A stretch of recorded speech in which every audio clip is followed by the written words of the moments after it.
Hello and welcome to the Get the Trolls Out podcast series. In each episode, we invite aspiring individuals to share their work in combating discrimination and hate. Join us as we explore the initiatives that address religious hate speech and media biases and learn how you can get involved in creating a more inclusive world. Get the Trolls Out aims to counter discrimination and intolerance on religious grounds across the media landscape in Europe. Led by Media Diversity Institute and in collaboration with 6 partner organizations, we harness the power of social media to promote dialogue and counter narratives of hate. In line with Refugee Week, we've invited here with us today a voice from the community.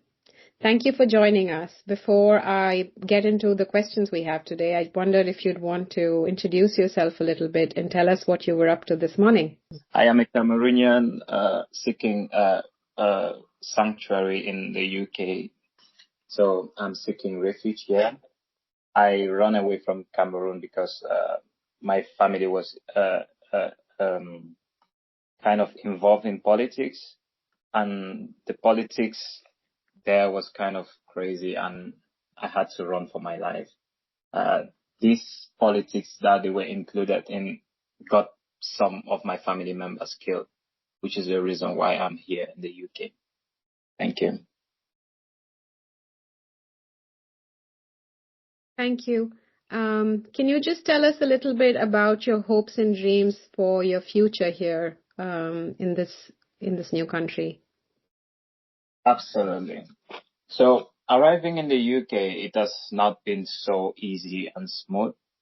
When I arrived in the UK, I thought I was going to maybe be accepted by everyone. Being, first of all, a black person in the UK and being an asylum seeker, I had to first of all work with fight the fact that I am an immigrant. They call it here in the UK illegal immigrant. So I had to fight against that first before fighting against the racial discrimination, which I've been facing. I didn't know anything about racism. I thought it was only on TV. So my hopes here in the UK is that immigrants or people like me should be treated either fairly or equally as humans. We are treated like less than human, and that is kind of really, really stressful and yeah, absolutely crazy.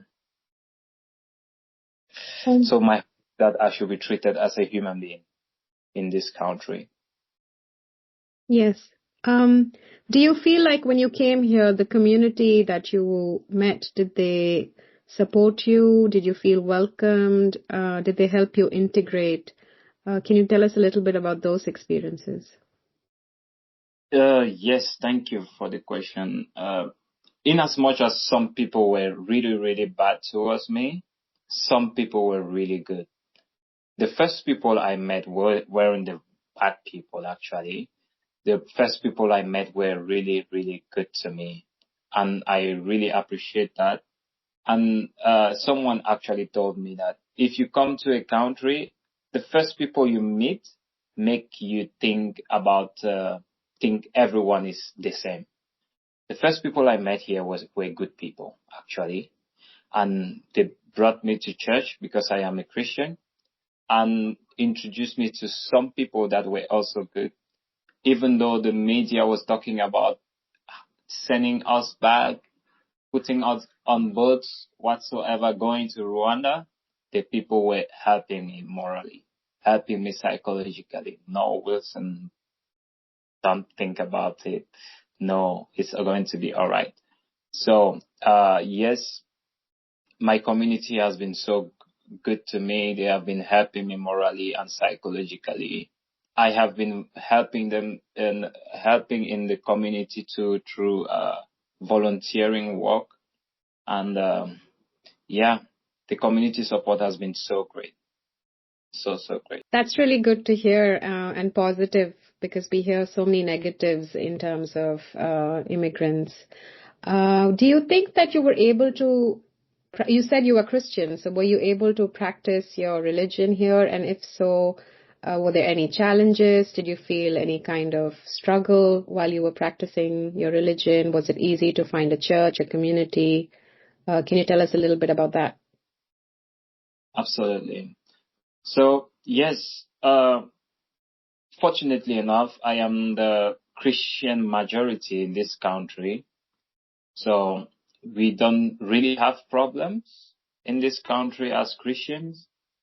And I feel like the minority, which is the Muslim, are the people that are not treated fairly.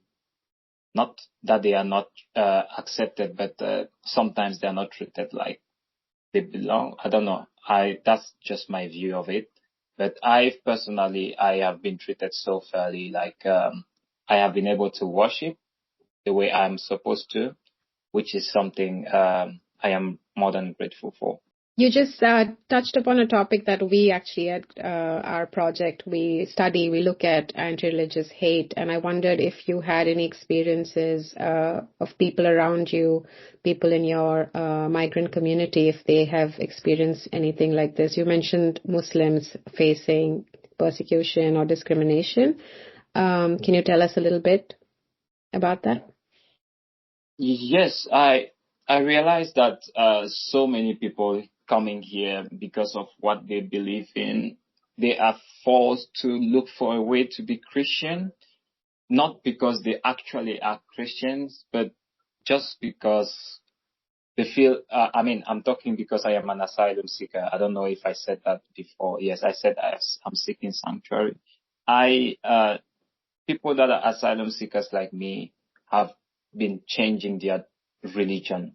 They have been changing their religion not because they want to change, but because the home office, because the government is trying to give some kind of priority to those that are Christian.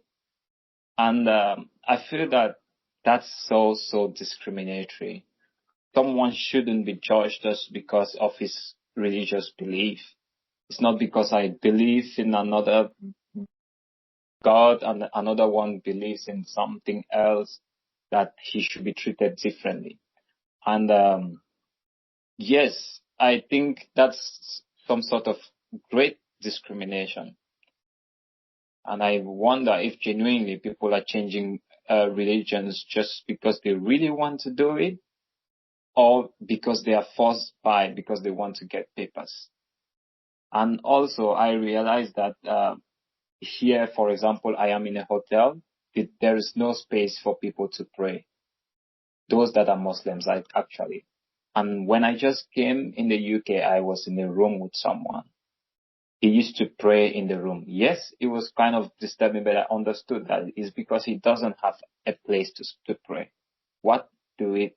That's in my opinion, that's a way of discriminating against people. And yes, that's something to, yeah, that's discrimination. Thank you.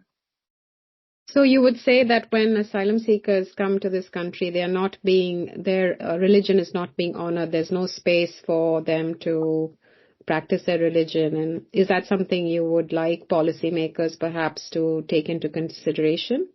Absolutely. Absolutely. Someone shouldn't be judged because of his religion. I don't think so.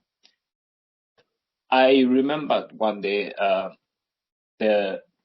some people were doing some protests against what is happening in Israel and Palestine. The media just immediately said all those that are protesting are Muslims.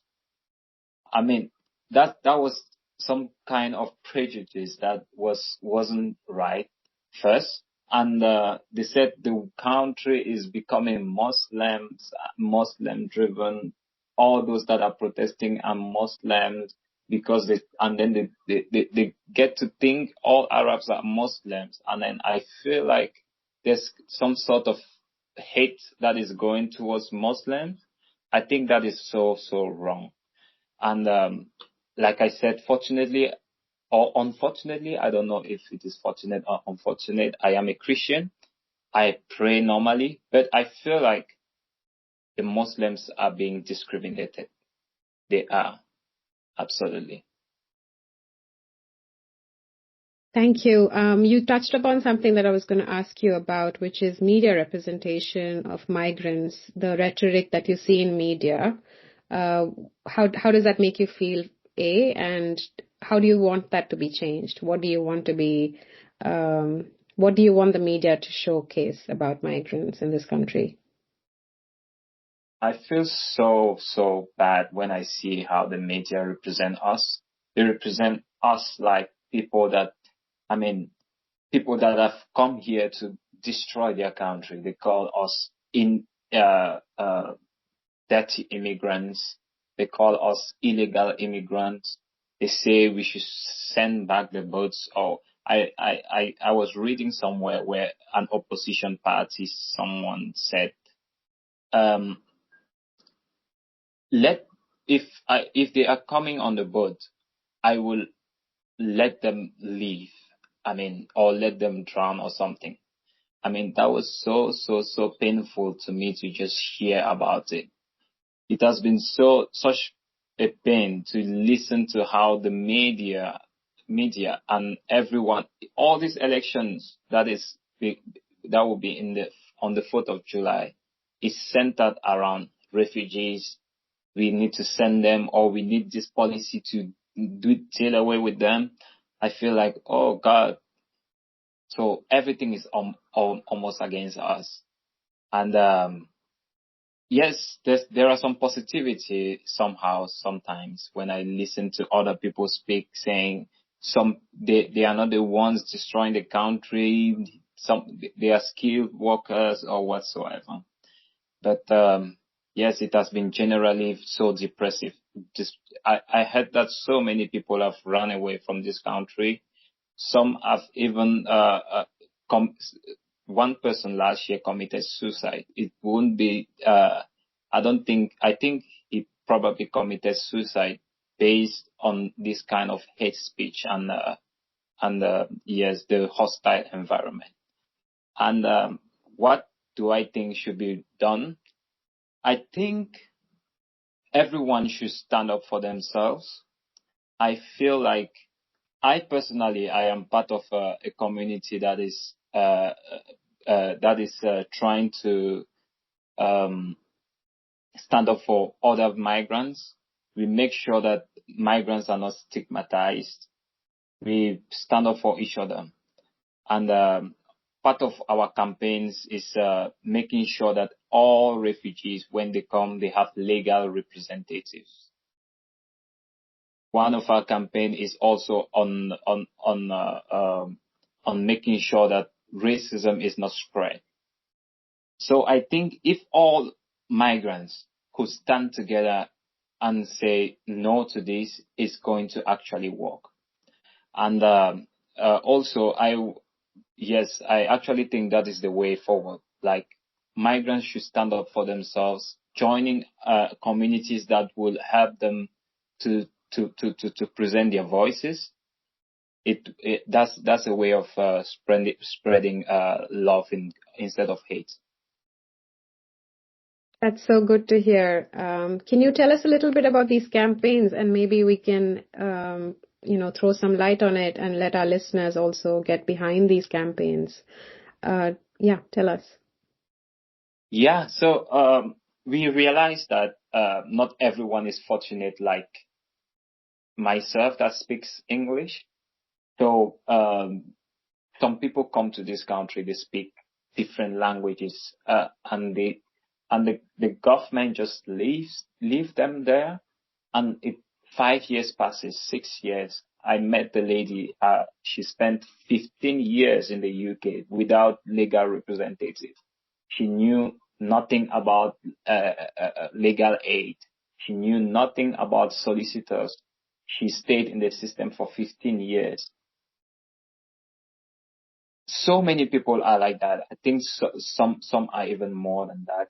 And so we wanted to look for a way to make sure that anyone that comes to the UK, everyone should get a legal representative to be able to navigate the system, to be able to know when to go to the office, to the Home Office to get an interview, to get how to navigate to get papers.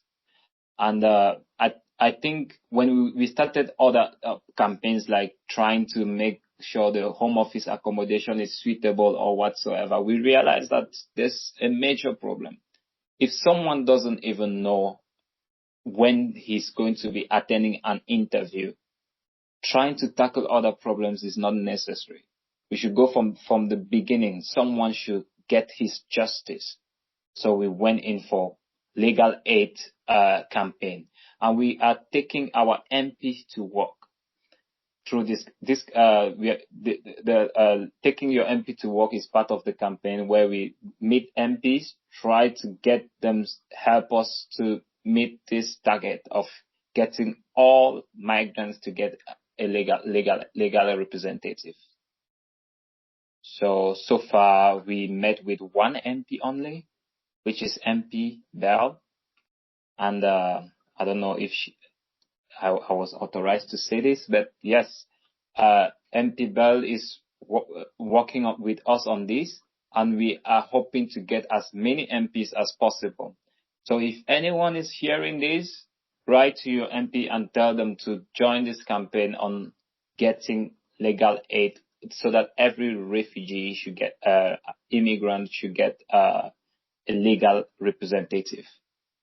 Thank you. Thank you for that. Are you part of an organization? And yes, I am. Where can our listeners go to sign up or to know more about this? Is there a website? Yes, the organization is Migrants Organize. Okay. And the campaign we are running is legal aid campaign, and it's part of the part of Migrants Organize campaigns. They do so many campaigns, so community organizing. So anyone that wants to join us can come to Migrants Organize and sign up. We will be taking our MPs to work and making sure that so that they should one day speak this at the parliament.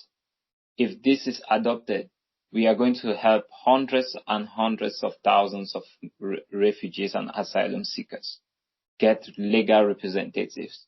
Some people spend 5-10 years without legal representatives. I think this is an opportunity for us to stand up for ourselves. Thank you. Thank you. This was really good to know. We had no idea, so this will be good for our listeners.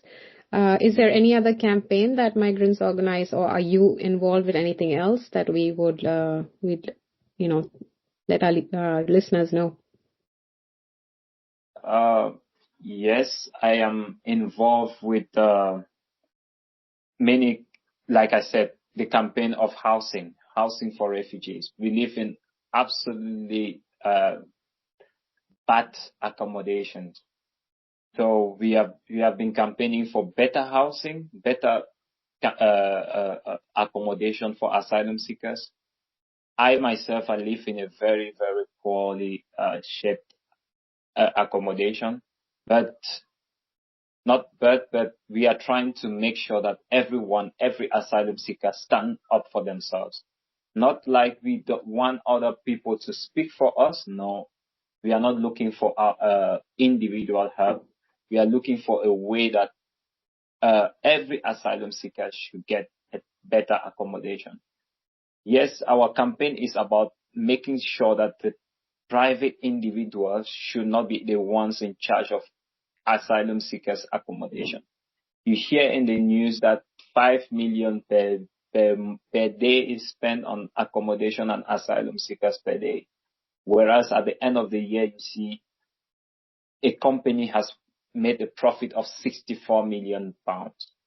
That is because some people are gaining from this. So we are trying to make sure that those individuals that are gaining from asylum seekers should be their contract should be removed from them and be given to the council. If the council could run this, I'm sure asylum we will not be hearing so much hate speech. People will know that the council can be held responsible if there's an accommodation that is not up to the standard. But since it's an individual somewhere getting the money, it is so difficult for us to know where to go. And at the end of the day, everyone is saying asylum seekers are taking the money, whereas asylum seekers are living in complete mess. Thank you for sharing that. Before I let you go, I wondered if you had a message for our community. We have lots of listeners who are interested in these topics. And also we wondered if you had recommendations for policymakers. I have one thing to say, which is I think that everything can be done if the right government is voted in. I am calling on all my brothers and sisters that have gotten refugee status. When you've gotten your refugee status and that you are part of a country that is part of the Commonwealth, you have the right to vote. Go and get yourself a voting card and vote. Vote the government that is going to change things. And for those that are still asylum seekers or any other person, make sure that you join a community that stands up for the right things. Make sure that we deal with the hostile environment. The environment is so hostile. This is not the kind of place people want to live in. And I don't believe that the UK is bad, but some people in the UK are bad. And we have to make sure that we change their minds on it. Thank you. Thank you so much. I think that's such a strong point to end on. And also, I think we have to remember that there's power in numbers and we all have a voice, and it's also our responsibility to use that voice for good and for change. Absolutely. So I wanted to thank you so much for coming to talk to us today and also for sharing very personal experiences. I think it's really important for us to hear also from voices in the community, and just remember that, you know, human rights apply to all. Everyone should feel safe in who they are and to express their belief freely. So I want to thank you so much again, and to all our listeners who joined us today. Thank you. Thank you. Thank you.